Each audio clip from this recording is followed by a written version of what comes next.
Good afternoon, everyone. Thank you for joining our event on disability rights, our civil rights, a conversation on inclusive democracy hosted by the Lurie Institute for Disability Policy and the Sillerman Center for the Advancement of Philanthropy at Brandeis University. My name is Monica Mitra, and I'm the director of the Lurie Institute. Democratic societies derive their policies, practices, and values from the people. But how can a democratic society be? How democratic can a society be if people experience systemic exclusion and marginalization? People with disabilities make up roughly a quarter of the US population. However, discussions of disability policy, advocacy, and civic engagement disproportionately focus on the perspectives and experiences of non-disabled people. People with disabilities are as committed to their communities as other people are, but they frequently encounter barriers to their participation, including discrimination, inaccessibility, social isolation, and systemic oppression. Disabled people who experience other kinds of marginalization, such as racism, casteism, or classism, are even more likely to encounter these roadblocks. If a society is truly for, by, and of the people, then we must include everyone. Inclusive democracy allows everyone to participate fully in the community, regardless of disability, gender, race, ethnicity, social class, or other characteristics. Focusing on civic engagement is particularly salient this year. The presidential election and the COVID-19 pandemic have underscored the need for civic engagement among disabled people, many of whom have been disproportionately affected by the pandemic and the healthcare and social policies that value the lives of non-disabled people over those of their disabled counterparts. In 2019, we started working with the Ford Foundation on a report that interwove firsthand perspectives from disabled people to highlight the many difficulties that people with disabilities encounter. This past May, we released that report, Civic Engagement and People with Disabilities, a Way Forward Through Cross-Movement Building. When we interviewed people with disabilities for this report, one participant told us, "Come to where we are, the accessible spaces. We're glad to know that you are here this afternoon in our virtual accessible space to learn how civic engagement organizations, disability advocacy groups, philanthropists, and the general public can support people with disabilities in building an inclusive democracy."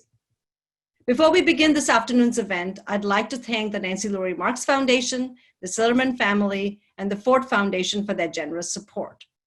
And without further ado, I'm thrilled and honored to introduce this afternoon's panel: Sandy Ho of the Lurie Institute, Claribel Vidal of the Ford Foundation, and Rebecca Coakley of the Center for American Progress.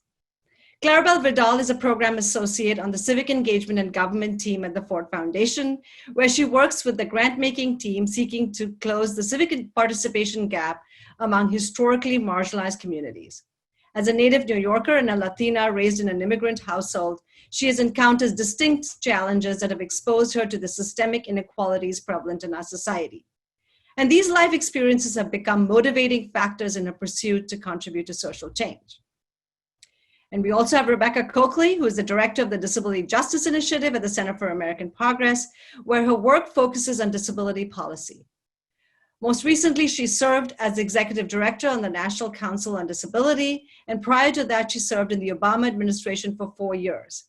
She has spent the last 15 years helping make stronger and deeper connections across civil rights communities and continues to see the importance of cross-movement movement solidarity. And Sandy Ho, who is the moderator of the event, is a research associate with the Lurie Institute for Disability Policy, as well as a community organizer focused on disability justice and intersectionality. Her areas of interest include public health priorities of people with disabilities from diverse racial, ethnic, and linguistic communities. She is also the founder of the Disability and Intersectionality Summit and is the lead author of our report. So a warm welcome to all of those who are attending, and of course to our fabulous speakers. Thank you so much, Monica. And welcome everyone, and welcome to our two fabulous guests. So before we get into our conversation, I just have a few logistical things to mention. So you can access the report through the QR code that was in the banner page seen at the start of this event. Also, the link to the report itself is going to be in the chat. For our friends who might be following along through social media, this conversation is being live tweeted from the @Lurie Institute Twitter account. The hashtag that is being used for this conversation today is hashtag inclusive democracy. I also wanted to remind everyone that this event is being recorded, and also the Q&A chat box is open to our attendees. So please submit questions, which we will be addressing during the last 15 minutes of this program. So I wanted to begin by building upon that idea of an inclusive democracy that Dr. Mika had mentioned in her opening remarks. So I'd like to ask both of you today, what do you think is meant by inclusive democracy, and why is it important that people with disabilities are a part of leading this discussion on what an inclusive democracy looks like? So we want to start with Rebecca. Hi, everyone. My name is Rebecca Coakley. Thanks to all our colleagues at Brandeis and the Lurie Center and everyone that did such phenomenal work to pull this together today. For those that can't see, and because we're all sitting down, I'm a little person. That helps sort of inform my experience in the space. Thinking about what makes an inclusive democracy really honestly even hits at that for me. My earliest experience voting or in a situation where voting was happening was going with my dad to the polls. And my dad was a wheelchair user and was also a little person. And I remember us going to go vote at a place that he was able to vote at before he used a chair. And now he couldn't vote there. And I remember them telling him, well, just have your daughter vote for you. And I was like 7. And I was like, what? And they're like, yeah, just have your daughter come in, just tell her what you want to vote for and then have her come in. And he was like, no, that's not, she's 7. Like that's voter fraud. And just sort of being blown away that my dad, you always look at your parents. Well, a lot of people look at their parents as like their heroes. And like my dad was strong. My dad was a wheelchair user that still taught me how to ride a 2-wheeler. And watching him sit here and be told that he couldn't vote, or that he would have to vote in a way that was inappropriate or inaccessible to him really sort of blew my mind. When I think about what an inclusive democracy is, it's really a democracy that not only meets everyone where they are, but also has the expectation that like participating in that democracy is something that we do. It's creating that expectation where it's more rare that somebody doesn't vote than that somebody does. It's the expectation that you do what you can in that society to maximize their ability to participate in all things, whether it be the census, whether it be voting, whether it be going and participating in your town hall or city council meetings, whether it be if you're a person with a disability, like actively running for office and like being supported, being encouraged, and that not being looked at as inspiration porn or an anomaly. Clarabelle? Before I start, I want to echo Rebecca's thanks to the visionaries of this event at the Lurie Institute and the Silliman Center, and all the support that we've received from the Heller School to put this all together. And I think for me, I just want to start with this is such a timely conversation, right? We are 26 days away from the election, the presidential election. We are towards the tail end of a census year. We are living through the COVID-19 pandemic, through state-sanctioned violence on Black and disabled bodies. And so again, this is such an appropriate time for us to be in our homes, in our living rooms, reimagining and discussing what a democratic system that serves and empowers everyone looks like. So I just wanted to say that because I'm so excited that we're here having these conversations. And for me, in terms of what an inclusive democracy is about, it's more than just representation. Representation is definitely one of them, but it's about a democratic system that's accountable to all the people in its country. that promotes and fosters, like Rebecca said, full participation within those systems, and that views participation as a right and not a privilege that only certain people have access to. And one that allows folks to shape and influence policies that affect their lives, right? Oftentimes, if we look at our democratic system and the politicians and the folks that are making decisions on our bodies, they don't look like us. And that is not an inclusive democracy, right? And for us, it's also about like centering the voices of people with disabilities is important, and the voices of other folks from marginalized communities, because if we're going to rebuild a democracy that represents the will of the people, as a country, we're having a moment of reckoning.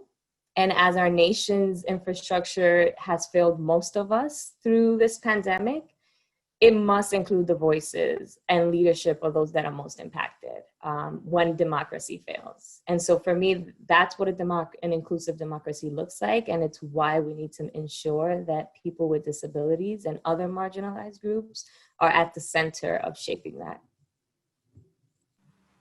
Thank you, both of you. Yeah, I really like that both of you have touched upon ways that democracy is not just about our traditional political institution, right? That it is about voting, but it is also about centering the communities that are being most impacted by the decisions our democracy is making. So with that in mind, then, I'd like to ask Rebecca, in the context of COVID-19 in this pandemic, and the anti-racist and the Black Lives Matter movement as well, why is it important for disability rights to be contributing to these actions and ideas? So, I mean, as Clarabelle pointed out, I think it's almost laughable, like the number of crises that we're dealing with at this moment. And it's almost like it's the most 2020 thing about 2020. We have a pandemic, we have social unrest, we have a recession, we have an election. For disabled people, actually for all people, healthcare is under attack. And you can't look at any of these problems in a silo. You have to sort of step back, or using a leadership phrase, like step out on the balcony and take a look at it as a whole, and try to wrap your hands around it, because it is more like a bowl of spaghetti than like a plate of waffles. Like everything is interconnected, everything is intertwined. I think given the time that we're in, there isn't a space or any one of these crises that does not disproportionately impact communities of color, and specifically Black and Brown communities, and within that, people with disabilities. And I come to that from sort of two opinions too. Like, part of it is the notion that nobody joins a movement because your life is perfect. If your life was perfect, you'd be sitting by your pool, eating bonbons, watching whatever it is that you want to watch,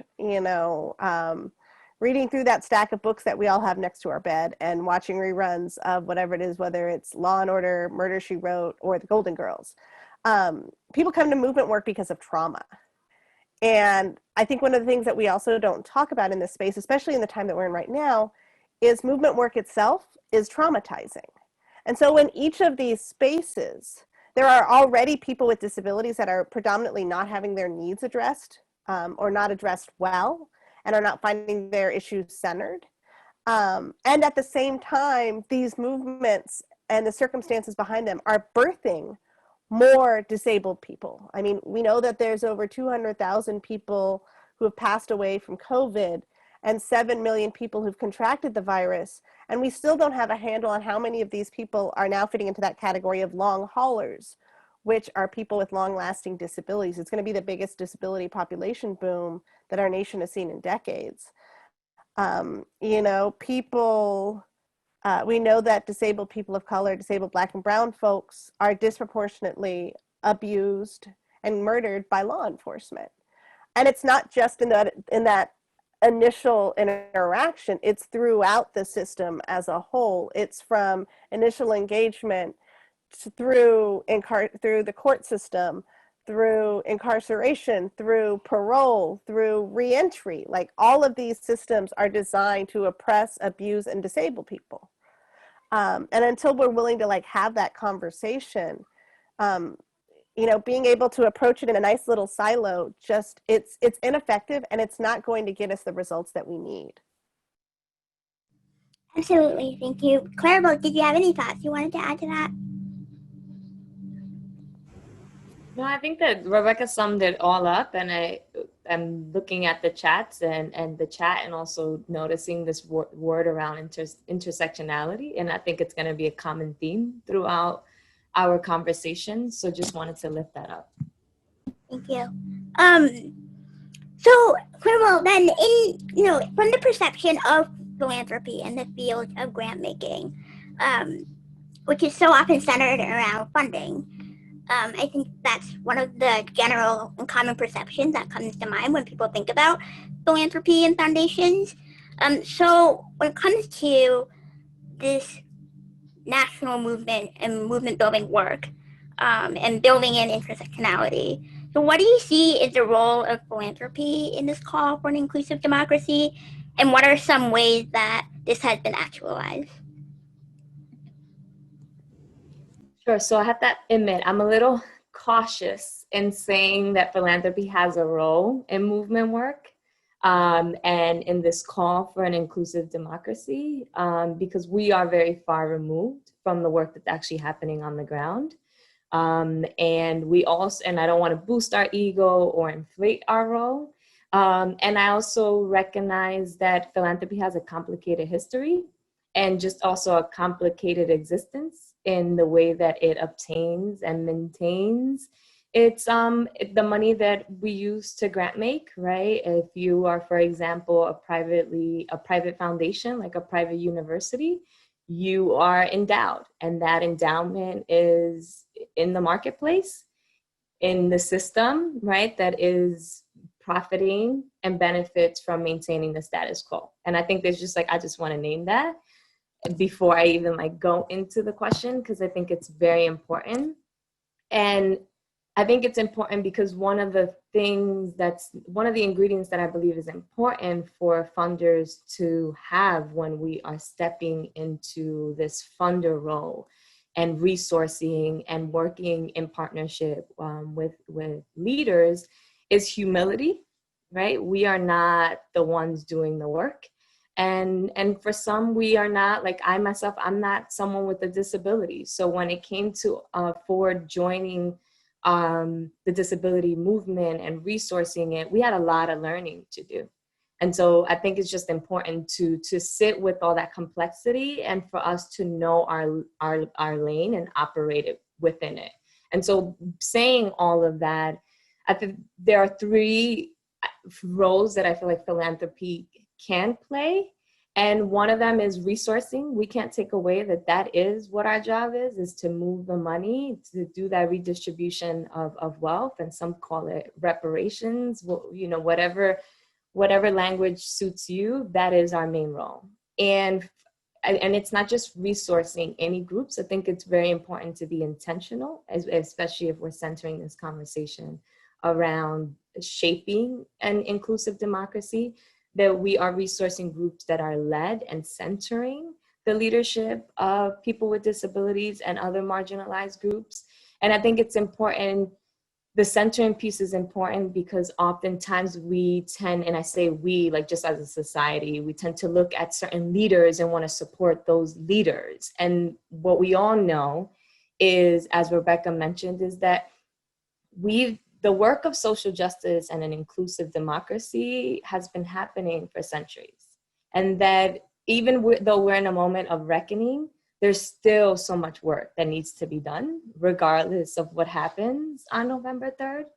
And so being very intentional about working with groups who are creating a pipeline for leaders. And one of the things that I admire so much about Rebecca is not just the work that she's leading at CAP and in her community, but Rebecca's also very intentional about the people that she hires and the way that she supports their leadership, so that when she's off to the next organization, those leaders there's a pipeline, right, of people of color, women of color with disability who can step in and continue the work.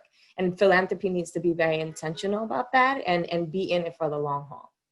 And then the second is, I will say that philanthropy does have a vantage point because we are able to look at issues from a like panoramic view and be able to work specifically in our portfolio that we work on civic engagement in government, work with civil rights groups that are doing litigation and advocacy, work with movement folks that are organizing, educating the community on the ground.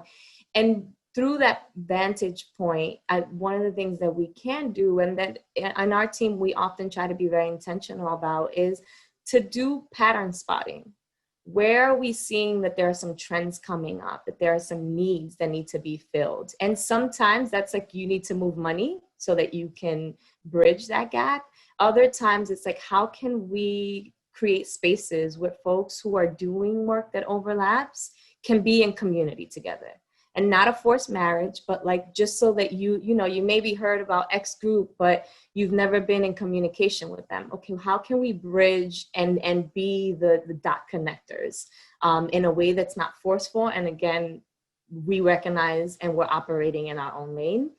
And then the last thing that I think philanthropy needs to do more of, and at Ford, we're trying to be very intentional about it, especially this report was an opportunity for us to do that. And it's to educate and organize our funder colleagues, right? So that the burden is not on the groups on the ground to educate funders around the importance of this work, around what's happening, and for us to then be able to introduce organizations who may not have access to or may not have connections to other funders as well. And so those are some of the things I think that in addition to the money, because we do need to move that money, that we can do. Rebecca, I look to you as not only a friend and mentor, but as one of the most powerful network weavers in our community too. So please, if you have thoughts to share on. I think one of the things that Claire Bell hit on that I know has been particularly advantageous for the disability community as it relates to like Ford's ongoing investment in disability spaces has been the fact that frankly the disability community is really resource poor. We don't have stuff. And by stuff, I mean like I've had jobs where I've started and we haven't had printers. I've had jobs and we didn't have physical office spaces, which right now obviously matters less, but at the time it was a really big deal. One of the things that partnerships with philanthropy can do is provide access to venues. There have been times where I know the disability community has tried to partner on meetings with other organizations, and you call folks and it's almost like you're like selling Ginsu knives or like door-to-door encyclopedia subscriptions where they're like, oh yeah, no, bye-bye. But if you invite them to a meeting that's hosted at the Ford Foundation, everybody shows up. And they're showing up, they've got their sleeves rolled up and they want to work. And it's delightfully sneaky because you're also there to be like, hey, you have your sort of like pretty woman moment of being like, hey, I came to your door, I tried to help you, and you totally blew me off. But now we're here in space, so let's figure out how we can do the work. I think the other thing that has been really key that I've seen, particularly as it relates to the President's Inclusion Fund and the role that philanthropy has really played, crediting Robert Wood Johnson and Ford for this space, has also been the connecting with other foundations. And so in the work that I do at CAP, I come across a lot of foundations that may have never funded disability and may be interested, but feel really intimidated about sticking their toes in the water. And to be able to say, hey, you know what? I don't speak philanthropy. I can speak a bunch of different languages. It's not a language I'm fluent in right now. But I know who is. Let me connect you with my friend at Ford or my friend at RWJF who is participating with this great network that are meeting foundations where they are. and helping them figure out how to engage in the space. And it's actually giving them professional development, which I found to be really key in like building trust across those spaces. Because I think the thing that's important to remember is that for decades, the philanthropic world was not invested in disability, or not invested beyond what would be traditionally seen as like charity or like almost even alms work. But to see this emergence of investment, which I also don't think has happened in a silo. I don't think we would see this level of investment, frankly, if we didn't see the level of activism in our community, particularly around issues like healthcare and education. Like, disabled people are refusing to be quiet, and we're refusing to be ignored. And that's a historical, I mean, that's part of our history. But I think now, given new forms of media, people are paying attention to it in different ways. And so it's altered the power dynamics in a lot of these spaces in a way that I think is really interesting.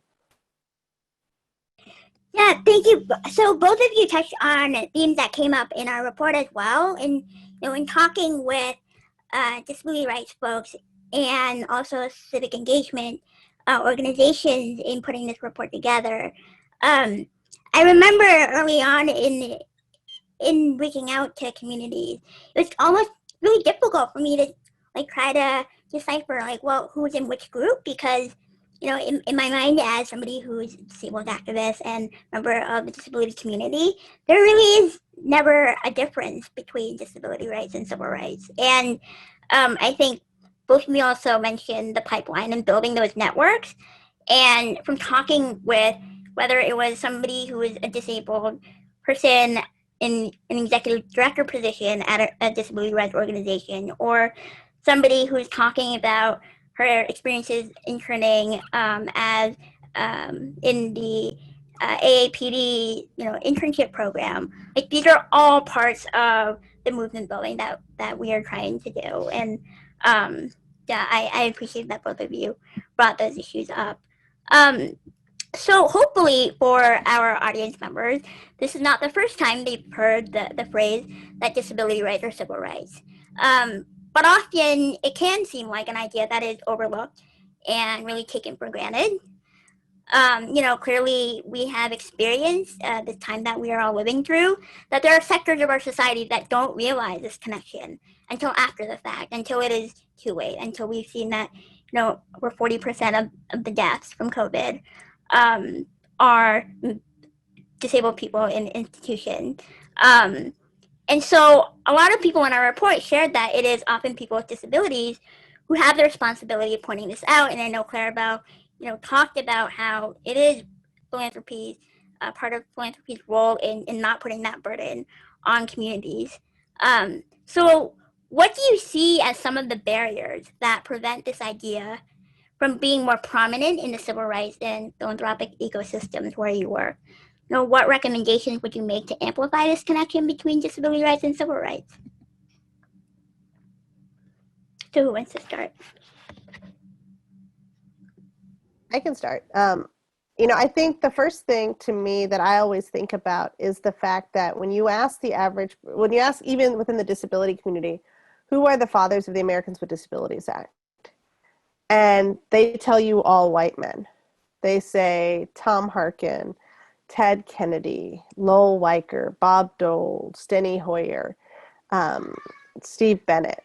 Nobody ever says Congressman Major Owens, who was a personal friend and a mentor of mine. And it enrages me. It honestly, it's one of those things that, my husband will testify, it literally keeps me up at night.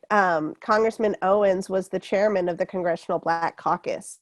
He was the chairman of the House Ways and Means Committee. So he was responsible for getting the civil rights communities and the finance folks on board the ADA. And it never would have happened if it wasn't for him. And yet his history and his contributions have pretty much almost been completely erased by the mainstream disability community, which is really sad to me, especially, it's sad to me in general. It's sad to me as somebody that knew him, but also as the mom of African-American disabled kids. The fact that when I asked them, like, who was responsible for the ADA, and they're like, Senator Harkin, Senator Kennedy. And I'm like, but you knew Major, like, you knew Congressman. and realizing that we have to do a lot of that reclamation of our history. Lifting up the voices of people like Anita Cameron, who is a longstanding ADAPT activist, whose leadership has been so critical on every fight that we've fought as a community. I think part of the challenge also is, frankly, there's a lot of ableism in other movements. And there's reason for that. I mean, when you have things like drapetomania or runaway slave syndrome as part of a community's history that actually pathologizes it and says that if slaves ran away, they were technically disabled, there is going to be a serious hesitancy towards affiliating with the community. When you see that, when you see how disability has been used to shame and to marginalize and to imprison and incarcerate people of color, there is a real hesitancy to identify in those spaces. One of the things that that I've seen that's been really powerful is, frankly, in sitting down with other leaders, being very open about how broad the definition of disability is. It's honestly, I think, one of the most powerful tools we have. Is people think that the ADA, people don't read the ADA. And so they assume there's like a checklist of 10 disabilities that count. And they assume that it doesn't include mental illness. They've never assumed that it includes eating disorders. They've never assumed that it includes substance misuse. Chronic illnesses, things like migraines. I mean, people always assume for me that my dwarfism is my most disabling condition, when for me, it's a migraine. Like a migraine will knock me out for a week. My dwarfism just means I have to pay twice as much as the rest of y'all for clothes. And so actually like drawing that out for folks, because what I've found is when I've done that in civil rights spaces, someone's been like, yeah, I have depression, but I've never considered it a disability. And then I'm able to frame it as, okay, so does it impact your activities of daily living? Does it impact how you eat? What you eat, when you eat? Does it impact what you wear? Does it impact how you engage with your loved ones? And usually it's those three questions that if I pose it, people are like, well, of course it does. Yes, it totally does. Or I've been wearing the same sweats for 2 weeks during the pandemic. I've been eating off the same 3-pound bag of gummy bears. People see themselves as part of the community based on activities of daily living and not on stigma.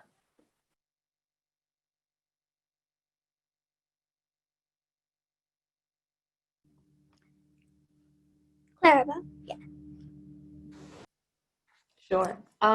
So yes to everything that Rebecca named, and I would lift up two pieces. One is that ableism, like racism, sexism, and all the other isms, is embedded in many of our cultures. And so there is this knowledge gap, right, that exists where these connections are not being made. One of the examples that Michelle Bishop from the National Disability Rights Network always brings up that just puts things into perspective for me is, she's like, I'm usually, when I am at a civil rights table convening, I'm usually the only one that is representing people with disabilities. So for us, the question is like, how do we make sure that one, she's at the table, and two, that she's not the only one at the table, right? So that these connections are being made. And lastly, and not just so that the connections can be made, but also so that the partnerships can be formed, right? And then I think the other thing I would say is that oftentimes, because we look at issues in such a siloed way, I think philanthropy is guilty of that. I think folks in the nonprofit sector also do it. Folks, if you're an issue, if you are focusing on racial justice, maybe you're not including reproductive justice and women's rights issues in those. So we all do it, and it's a chicken and an egg issue. We can say, philanthropy is to blame for some of that because of the way that we practice our funding. But one of being able to be in partnership with one another is so important, because one of the examples that Michelle brings up all the time is when we look at polling site closures, for example. Oftentimes, polling centers are closed and they are in predominantly Black and Brown communities. And oftentimes, the reason that's cited for closing those polling sites is that the sites are not ADA compliant or they're not accessible. But do we ever stop and say, okay, instead of closing them, what are you doing to make them accessible? And do we ever stop to think that not only are Black and brown folks now disenfranchised, but now people with disabilities are also disenfranchised because you're not making more accessible polling sites. You're just closing them and saying they're not working. And so I think that this bridge, and a lot of it has to do with relationship, and breaking down the stigma and the stereotypes that exist and the silos so that folks can be in relationship with one another and build that muscle of being able to make those connections. So and then plus one to everything that Rebecca said. So definitely, higher ed, and as somebody who is a policy researcher too, totally guilty of the siloing as well. We always see the ways that, hopefully not always, but sometimes we'll see the ways that people are using data to compare oppressions, right? And that's not helping dismantling the system that the policy research is meant to address. So before I move on to the next question, though, I just wanted to acknowledge that we are paying attention to the comments in the chat, particularly around the access of this event. So to clarify, the social media hashtag live tweeting of this event is just another way to follow along with the conversation. It is not separate from the event, and it is not by any means meant to exclude folks from the conversation. It's just meant to be something that can support other folks to engage. And I think I already mentioned this before, but this webinar is being recorded and it will be made available later to help with further processing as well. So I just wanted to lift that up. So Rebecca, voting is one example of civic engagement, and it's something that has been emphasized over and over again, the importance, which cannot be understated, especially in one of the most important elections of our time coming in November. But in the disability community right now, how can we expand our thinking about voting rights, and why is it important that we make this connection to civil rights, which Clarabelle had alluded to in her answer just now? Definitely. And I'm really glad that you asked that. And I'm glad that Clarabelle cited the example of what we saw, particularly in Atlanta during the gubernatorial race where the Secretary of State closed polling places specifically in the African-American community. We see this also happen a lot in the Native American community too. I was talking to some colleagues of mine that were talking about how polling sites on the res are being closed. And there might be one polling place within 100 miles for folks, and they're not able to get out there. Folks on the res don't always necessarily have mailboxes, and so they might have to go to, a post office that's 75 miles away to access their ballot.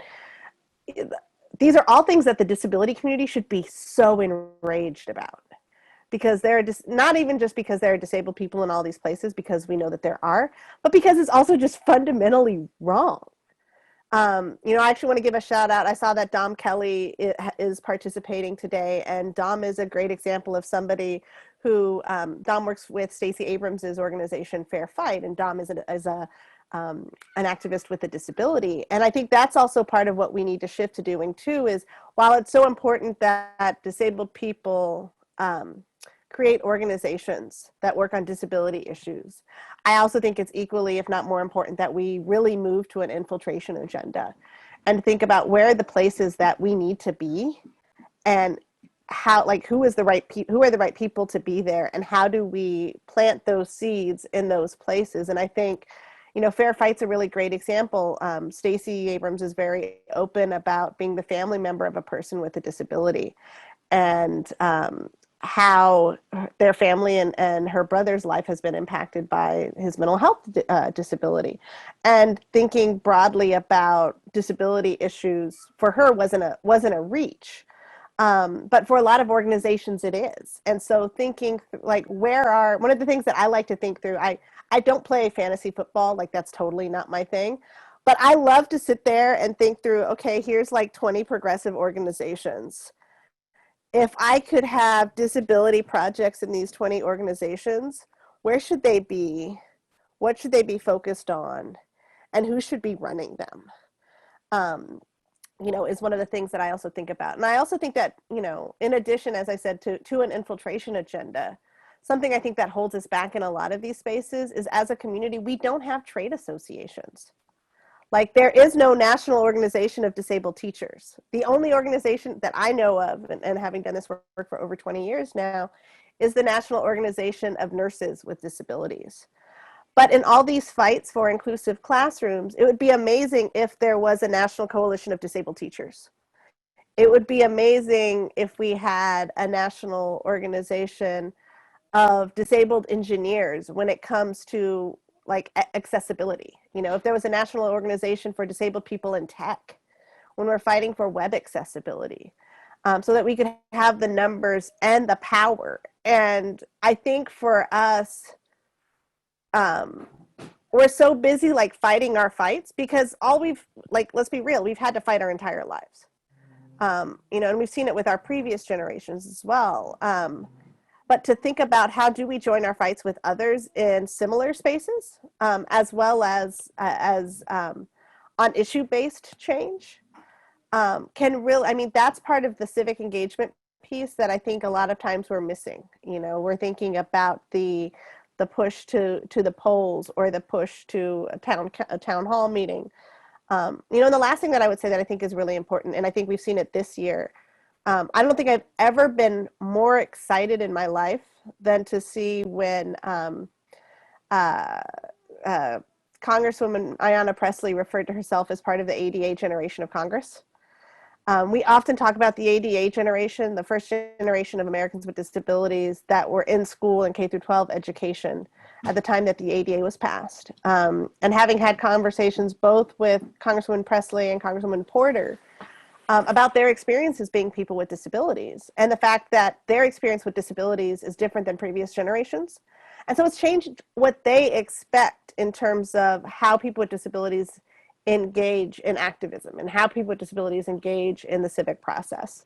And the fact that they see themselves as part of the community. I mean, I remember like 2 years ago, I was like, we got Tammy Duckworth and Congressman Langevin. We got 2. And then I was like, we got 2 more, we got 4, and I know there's way more than that, but it's also creating a climate where people feel comfortable disclosing. Absolutely, yeah. I think that part of the barriers that sometimes is not talked about enough in civic engagement and voting efforts is changing the narrative of, like, do you belong at a polling place? Like, oftentimes, I have the privilege of being able to get to my polling place, and I have, the education to know that I have rights to access a polling place. But still, we come across, attitudes where people kind of, side-eye you and question whether or not you need help, or, as Rebecca mentioned, shared earlier at the start of this conversation, are just suggesting outright voter fraud in the form of quote-unquote accommodations. So, seeing the representation of leaders who are openly and proud of being disabled and being a part of our community, not just in the cultural identity, but also as a politicized identity too, that has been so powerful, and absolutely agree. I'm also just seeing the excitement from the chat of people, Becca, when you talked about the lack of trade associations, like the sparks just went off, and like that, to have that action come out from this conversation today, like that's already, like I'm already so proud of this conversation. So our report highlighted the need for cross-movement work. And I know that this is something that's been talked about again and again throughout all of our questions today, between the fields of philanthropy, civic engagement, organization, and also disability rights. And both of you have talked about examples of this type of collaboration. And but still, I think people are hesitant or are unsure about how to actually go about doing this. So why is this collaboration important to our collective goal for a more inclusive democracy? And Becca, you started off by talking about the strategizing of fantasy football style. But yeah, say more about that. Let's start with Clarabelle. Sure, I'll start with an example that actually happened last year with a group of our partners in Texas. Last year, for some who may not have heard, the state Senate in Texas proposed a bill called SB 9 that would make it hard for Texans, especially BIPAC and disabled people, to vote. The bill proposed, for example, escalating the penalty for mistakes on voter registration forms from a Class B misdemeanor to a state jail felony. It would require anyone giving a ride to the polls to sign a sworn affidavit. So that would lead to delays, and even in some cases, probably just seem like too much of an hassle. And it would most likely discourage folks who were driving folks to the poll. And think about who may need a ride to the poll. Some folks with disability, some poor folks who may be catching a ride with a neighbor. So again, the intentionality around this very explicit voter suppression tactic. And then the bill threatened to make it hard for some people to vote by mail and for disabled voters to receive assistance.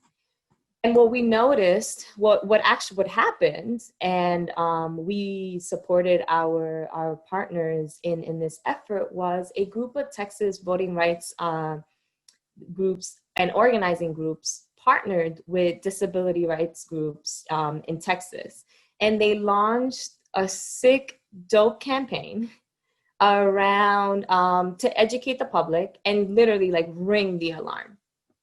It was a media and public communication strategy, and it employed and added pressure to the politicians. And the bill, which was passed in the Senate, failed to reach the House floor. So to your question, Sandy, when I think about that example, to me, I think about this was last year where this attempt, where this, folks were coming together to scheme and to come up with another tactic to keep folks in Texas from voting. Imagine if that bill would have passed and we are in 2020 and we are having all of the concerns related to voting. The damage and the disenfranchisement that would have happened in Texas would have been worse than what we're probably anticipating. And so I look at that example and I think about what made that possible. It was that the Texas civil rights and voting groups were already in partnership with these disability groups. They already knew of each other.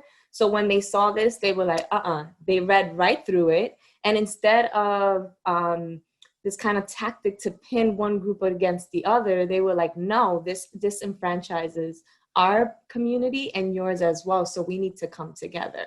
And I mean, if you Google SB 9, just do a Google search, the media attention that this received was only possible because of everyone that was part of this effort.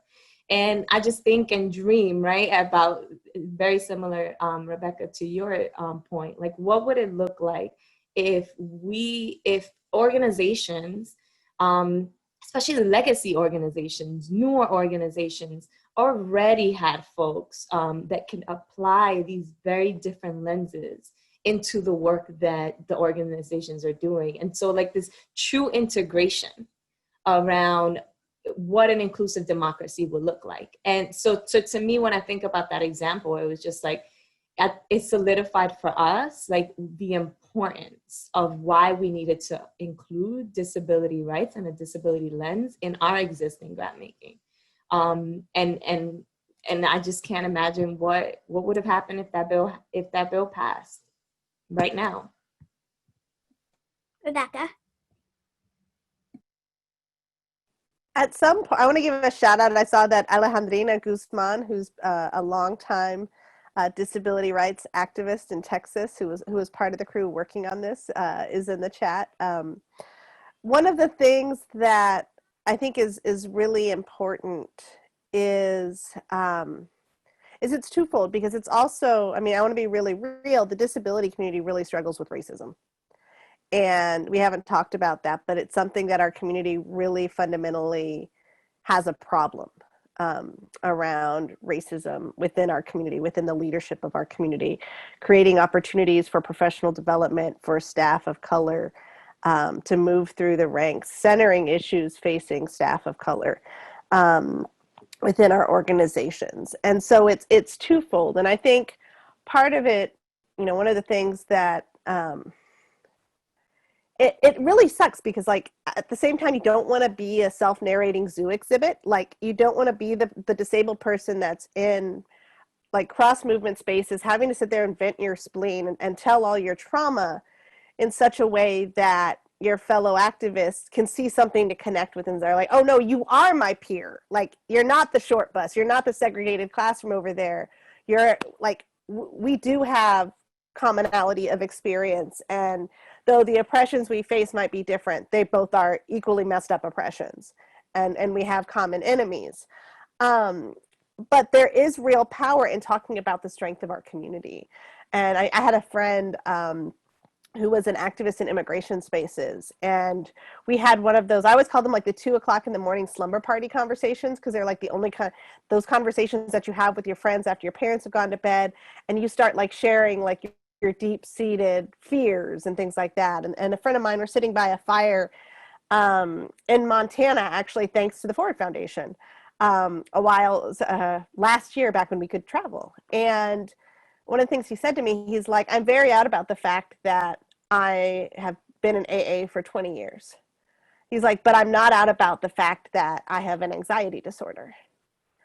And he's like, so I talk about my substance misuse within immigration spaces all the time because it's such an issue. I remember looking at him and being like, so you don't think anxiety is an issue in immigration spaces? And I tried to hold on, my incredulousness was pretty significant. So I was like, that's really interesting. And I said, so what would happen if in your next big speech, and you're at your next big immigration rally, you talked about the fact that you live with anxiety? And he was like, I don't know. And I was like, all right, I'll buy you dinner. Like, do it, and I'll buy you dinner. And I want to hear how it goes. And it was during all the DACA fights, like the never-ending DACA fighting. And at his next rally, he talked about the fact that in addition to being somebody who is a proud chip-carrying member of AA, he's a person that lives with a mental health disability, and that it's really exacerbated in this time of uncertainty. And it was funny because he didn't realize I was there. It's the benefit of me being a little person. You can't tend to see me in a crowd. And when he came off the stage, quite literally at least 30 young people like flanked him. And we're all talking about how they thought they were the only one experiencing what he was experiencing. And so when we went to dinner, he's like, yeah, there were a couple of people. I was like, dude, it was like 30 people. I saw it. And he said he never thought about it as a unifying concept. He never thought that was something else, that was part of the armor that he could wear as a civil rights leader when he goes into these fights, that it actually makes him stronger. It makes him more relevant to his community.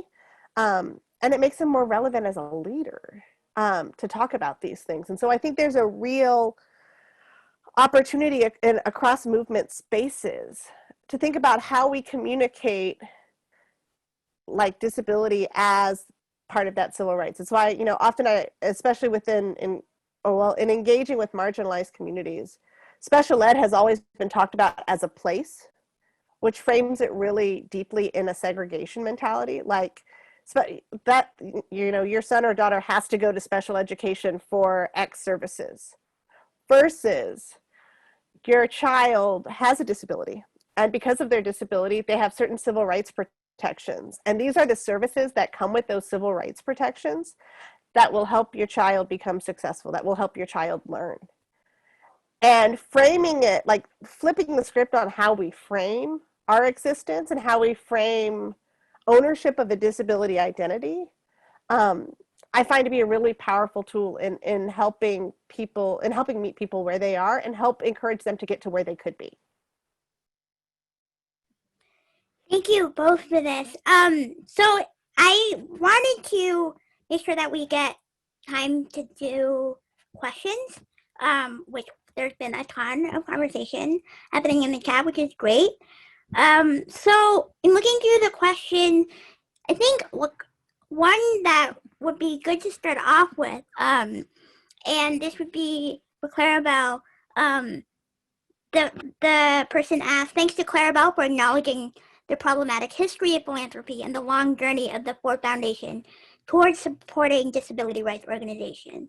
What led the Ford Foundation to move in the direction of funding disability advocacy?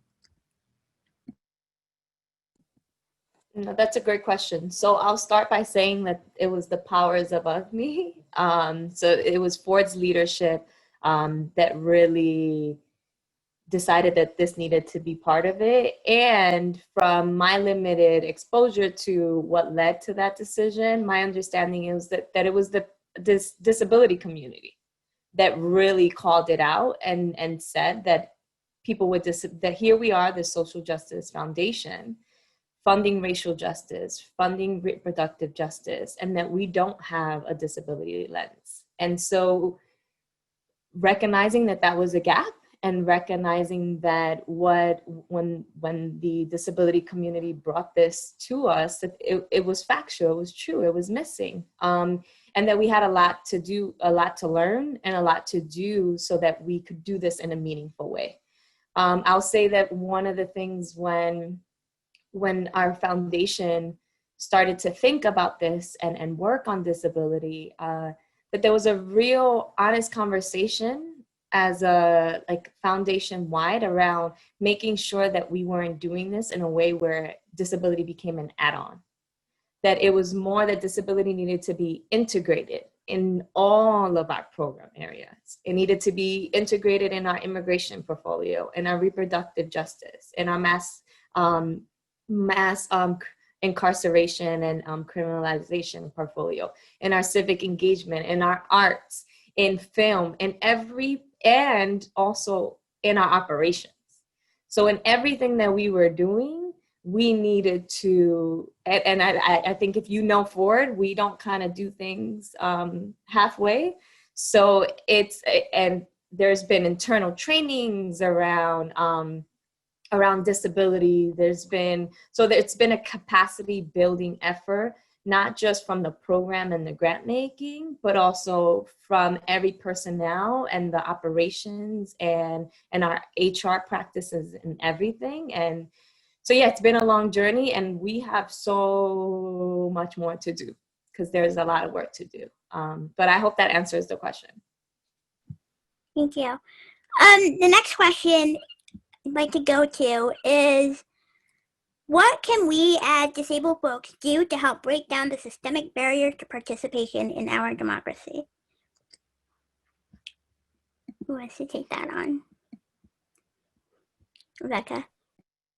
I think about, and I will get in trouble for this and I'll own it. I think about our history of activism around accessibility. I think about the fact that the Smithsonian has a chunk of sidewalk from one of the first curb cuts in Denver that disabled people literally took tools and axes and hatchets to until it broke.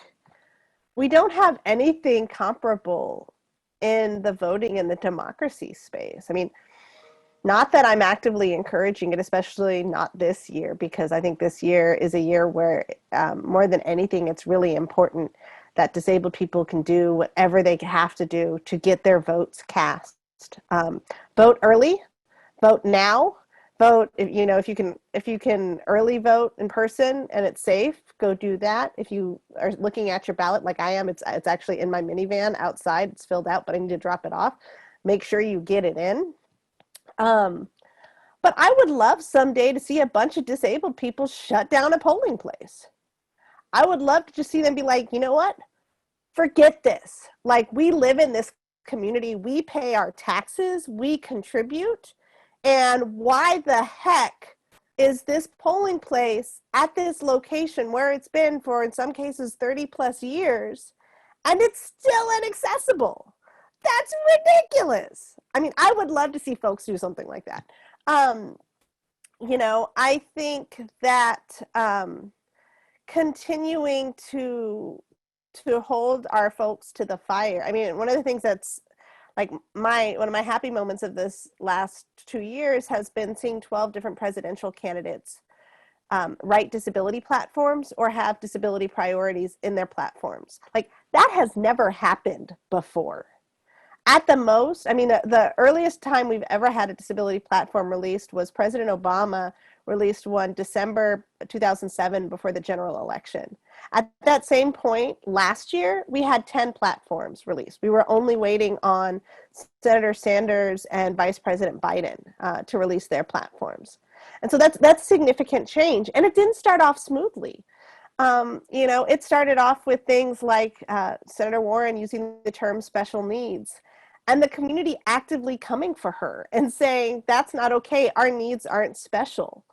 Like, can we help you? And literally, I wrote her a document with footnotes citing why special needs was the wrong language. And she called me to talk about the footnotes, which was quite intimidating. We saw 3 different candidates host Twitter chats because they understood that disabled seating at rallies really sucks most times. Most times, I call it the butt seats. Like, non-disabled people, you guys have the nosebleeds. Disabled people have the butt seats. We have the seats where we're stuck staring at everybody's butts for like 2 hours at a rally. And to see 3 candidates host Twitter chats, to watch folks hire disabled people in non-disability roles. So, you know, shout out to Mayor Buttigieg, who hired Emily Vorde to manage Advance for his husband. Advance is one of the most critical and most physically demanding jobs on any campaign. And to have a person with a disability in that job means that there was no event they could have hosted that could have been inaccessible. Otherwise, she wouldn't be able to participate. She wouldn't be able to do her job. And it actually shifted how campaigns work. So I actually, like, I have a lot of hope as you know, as crappy as 2020 has been, for our community and the strength of our community. I've seen some really significant progress being made, and also being made in a way that shifts the dynamic where we're actually being looked at as the experts from a lot of these folks versus being seen as a charity photo op. You know, and I think it's happening across the board. Like, we're seeing that same shift with philanthropy. We're seeing some of those same shifts with some businesses. Airlines, I'm looking at you, you're still problematic. You know, but things are happening in a really positive way. Clarabelle, anything to add? Can you just repeat the question? Because I was just like taken aback by everything that Rebecca was saying. So I want to make sure I'm answering it. Sure. The question was about, sorry, hang on, let me pull this up. It was about the ways that disabled people can break down the systemic barriers to be building an inclusive democracy, and ways that we can do this. Okay, thank you. I think to the example, the example I gave around like how Ford got engaged with this work, it was members from the disability community calling it out and holding us accountable. And so I think it's like, and the example you gave, Rebecca, right, where you, with the Senator Warren, like holding folks accountable, and also being open to having the conversations around like, okay, this is missing, you know, this is where you messed up. Well, how can we build and how can we move together? And yeah, so I think it's just like that accountability for sure. And I don't think it's not a coincidence that when you're looking at everything that's happening right now and these movements, the BLM movement, the conversations around vote by mail, like people are talking about people with disabilities, and it's because people with disabilities are making sure that we're talking about it, right? So just holding us accountable. And thank you to Diane, who said, like, Clavel, you mentioned you're not disabled now, right? But so much can happen, and as they get older, that can change. So yeah, it's a two-way street. Yeah, I think one of the most powerful quotes from the report was from somebody who said that, you know, we constantly have to remind folks that their people are also our people. And, you know, making sure that that is the truth that is taken away from this conversation, or every time civic engagement or civil rights is brought up, that was a really salient and powerful takeaway that I remember all these months later after writing up the report. So I'd like to, this is our last question for today. So your report says, and I quote, "To generate meaningful access to civic power for people with disabilities, disabled people need to be leaders in cross-movement building work." End quote. What are 3 to 4 best practices for achieving this goal?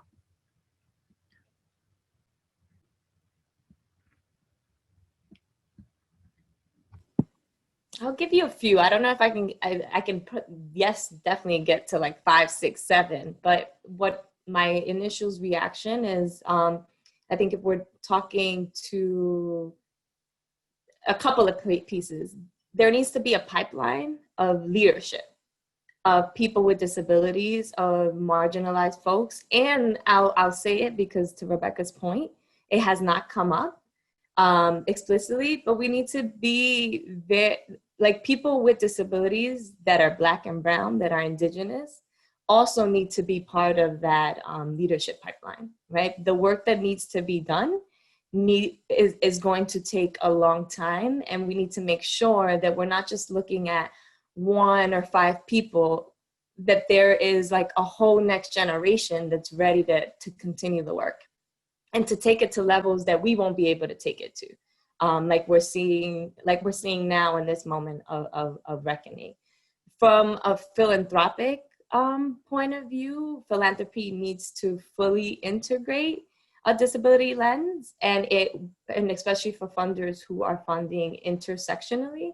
If you're not considering and acknowledging that people with disabilities are part of a marginalized group, then you're not really funding intersectionally, right? And you're leaving a bunch of people out of this conversation. And I would say the third is, like, folks need to continue the learning and bridging that needs to happen through relationship building, through partnerships, like the example we talked about in Texas. And so those are 3 that come up for me. Hey, it's Rebecca. I was speaking at a conference last week on marginalized communities who deal with, like, disproportionate numbers of sexual violence. And one of the things that a question was posed from a leader from South Texas, where she said, "Why is it whenever I'm at a conference on any topic," and she's like, "it's always the Indigenous folks, the trans folks, and the disabled folks that sort of like give each other the nod in the back of the room, because we know we're the only ones that are going to lift up each other's issues." And it's like, you know, we always grab lunch together because we know that, like, there's usually, like, if you have a conference of 100, like, your smallest numbers are typically your Indigenous folks, your trans folks, and your disabled folks. And the types of segregation that we have faced is so similar. The types of oppressions we face are so similar. And so, you know, that's one of the things I would talk about is, like, continue to think through, how do you really throw off the balance of power? It's not just looking at an attendance list for a meeting and saying, we have 30 people coming to this, so let's have, you know, 5 spots reserved for the following people or the following groups. It's instead saying, you know what, let's save 25 spots for folks from marginalized communities. And what does that actually look like? I mean, it's when you're a leader in a space, also, like, actively refusing to speak on all white panels. It's something that I do not speak on all white panels. I do not speak at all white conferences. I've actually, in the last month. I've had to check 4 national disability rights conferences who have asked me to be on panels, and I'm like, who else is on the panel? And they've told me, and I'm like, I'm sorry, I don't do all white panels.